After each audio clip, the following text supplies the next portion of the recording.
Well, this is Patrick, Patriot Homestead again in southern Florida. Since the last video, I went ahead and, I'm not sure, but I cut 8 pieces of siding. This is 36 inches wide.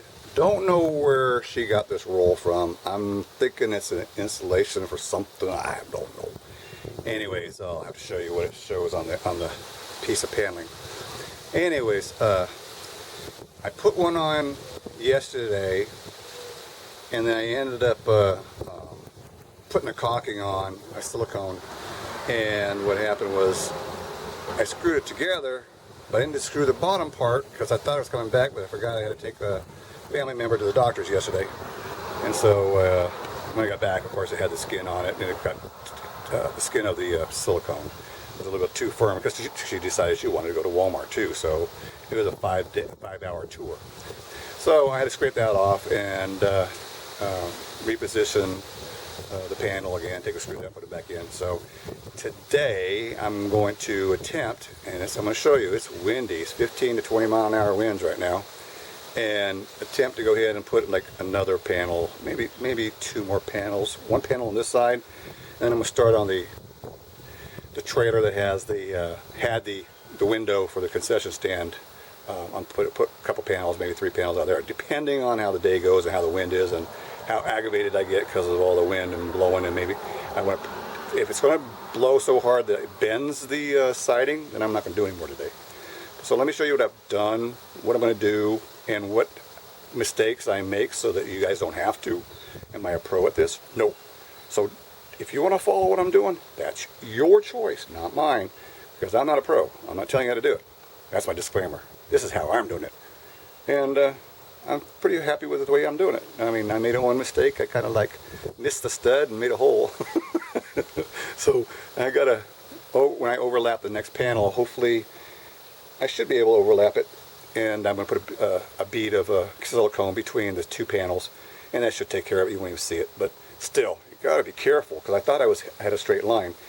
And there's a couple little bows, and it'll rattle when the wind blows. So I put some excessive screws in the back panel. I'm going to do that on the other side also, and then depending on how the rest of the panels go on, I might have to do it every 6 inches on the perimeter and in the center post or studs. So, and then I got a doctor's appointment on Friday, the VA hospital in West Palm, and on the way back I'm going to hit a mobile home parts supply house, and what I'm going to do there is I'm going to look at some drip edge that goes over the two back doors. I got 2 doors, barn doors in the back of the trailer, and I got 1 on the side. I'm going to get some drip edge for the water and see if there's any kind of other trim that's available that I could use, maybe some J channel or some trim that has grooves in it, so you can put some plastic trim inside of it. Don't know, whatever I could afford, whatever is cheap, and what can still do the job. If I can get I think what I'm going to do is I'm working on the side panels today. I'm not going to be able to do the roofing, definitely not right now when this wind is blowing, because it'll go all over the place. So I'm going to do the roofing tomorrow. No, tomorrow is what? Friday, doctor's appointment. Saturday, and I got the brakes to do, so I'm thinking if I can do 3 panels today, or maybe 4, then since I got the tire off, I can go maybe change it to change the bearings out and put the hub on, electric brakes, and get that one wired up while it's off. Who knows? Found out that if you take your trailer tires and you bring the tires you buy, let me step back. If you bring your tire and rims to Walmart off the trailer and you bring them to them, and you bring your new tires you buy online, they will only charge you $15 to mount the tire on the rims. I take the old one off, put the new one on, and then balancing it. Good deal, $30. I get my 2 tires mounted and properly balanced, and I'll be happy. And so I got 2 new load range D 102 or 107L. So it's like 80 miles an hour, 85 miles an hour. I can't remember. Anyways, I'm not going to go that fast, but still, if I needed to, I could, like maybe downhill. You're right. So, anyways, let me show you what I've done, and then we'll go from there, and then we'll get another video and show you something else. All right. So what I've done is, here's one panel. I put it on top, and you can see this little edge piece here. I think it's called Schluter. It's from Home Depot, and it's basically a trim for transition of tile, or the ending tile, to wood floors or whatever. It was like $19, $16, $9, I can't remember. Anyways, I thought, oh, that's a pretty edge. Now you can see the screws are in there, but I haven't, just a little bit of caulking came out, but I'm going to put a bead of caulking all the way down. Okay, so that'll seal that edge. It'll look real nice. You can see, take a look at the back. It does look pretty sharp. So I'm pretty pleased with that. I did start off with 10 inches for the screws. I'm using zinc. Yes, I know they should be stainless, but I don't have the money for that. So I'm putting a bead of silicone in the back, and I'm going to be painting this color anyways. But here's that. It says ITW Insulation Systems. I didn't know that was on siding. So this is what I'm using. I've decided to put the blue on the outside. I don't care if that says that right now. I can wash it, I can paint over it, I don't care. But if you look inside, that's pretty darn shiny. I don't want that outside and find out that I'm going to get a ticket because I'm blinding everybody. That's pretty shiny. So I put it on the inside. As you see down there, I tack that down, and after I get done with the siding, then I'll put a bead of silicone down there to prevent any water coming up. There's a hole down there. I'm gonna put some spray foam in that, so that'll waterproof it, prevent it there. And of course on the other side too. And of course you already know that this side is going to be taken care of. And hopefully I'm going to put one more panel at least on this side, and then maybe 3 on this side, and that'd be kind of cool. I still worry about my roll. That's the remnants of my roll. I think I cut 8 pieces of 74.5-inch length pieces for the siding. That's what I have left. It doesn't look like, I don't know. You know, it's I'm maybe cutting it short because I've got to do the roof. I got to do the front, and then I got to figure out some kind of nose cap for that, or roof cap. We call it 2 different things, different ways. Then I got to make one for back here too. So hopefully I can trim a piece from the front or the side there, the corner.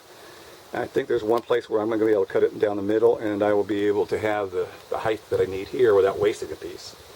So that's the only thing I'm nervous about, is making sure I have enough siding. Worst comes to worst, that trailer mobile home supply house does sell sheets of aluminum siding. I think it's like $57, and I think it was like 10 feet, I think. I don't know. I don't remember. Okay, but so if I need to, then I'll use that for the very front, spend $100 and put that on the front and have this corrugated, or this textured one on the back, on the sides. And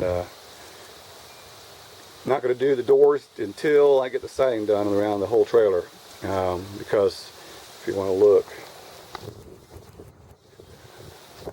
here's the old doors. They do have aluminum on there. Are they pretty? No. Does it matter? Well, I mean, it does matter, but either I don't want to waste any, find out that I don't have any, I take these off and there's no aluminum to go ahead and put this on. At least I have aluminum on the doors. Are they beautiful? No. I'm going to find out if these are bent or not, because it looks like there's a curve to it. And I don't know which door this is. Oh, this is the front door. Is it this one? It looks like there's a curve or bend in it, but I want to make sure this thing closes all the way. I don't know if maybe is this a bend. No, it doesn't look like it. There's another one too. Yeah, I'm talking to myself. But I'm going to take these down, take these off and sand them and clean them and paint them up. I got them primed up there. I primed a little bit. There you can see the remnants of the burn. Everything else I primed. Is it all perfect? Not yet, because it's these are the priority. I need to find out if I can find some of this trim channel, because they put a piece of rubber in there which protects the screws and everything. but you can see how it's bent out. And, aluminum was tore up there. Of course, down there also, below my license plate. So the thing is that this is another project in itself, but that's the side door there. Looks pretty good shape, but projects, got to get it done. So let's go back to there's the previous floor. If you see, I went ahead and took I think that's like a 3/4 inch drill bit, hole drill bit, and I took the middle out because that's where the old screws were. I couldn't get them out, so I just aimed it, drilled straight down, and cut out the screw hole. And then I was able to get all the screw holes out. You can see, just drilled around them, pulled the board out, and then I just took my pair of vice grips, busted the wood out from underneath the screw, and then most of them I was able to back out.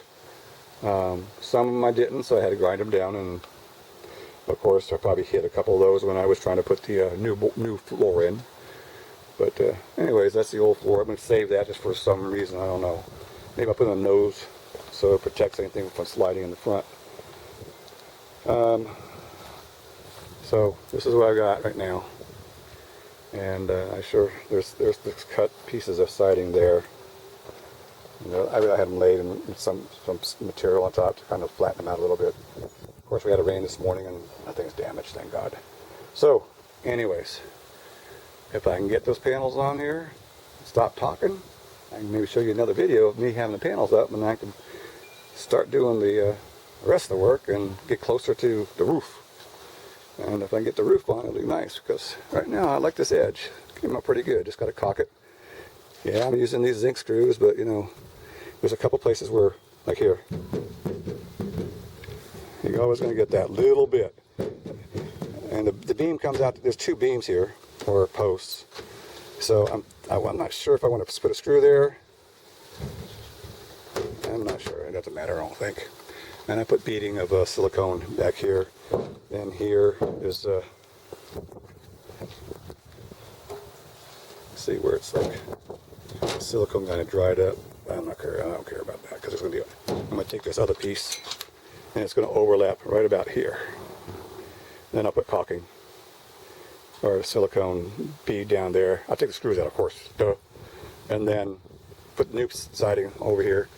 And I put tape on the top up here to represent the width of the post coming down here, because you can see down here, I was telling you earlier, I missed.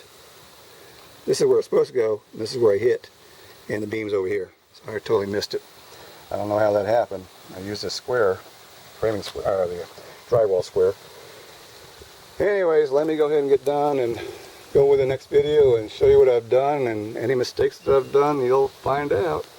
And hopefully it'll show you, and I'll learn from it also, what not to do. Hell, this whole thing might be not to do, but we'll see. Anyways, this is Patrick, Patriot Homestead, South Florida right now. Unfortunately, I want to be in Missouri, but I can't. I will talk to you later. God bless, and have a great day.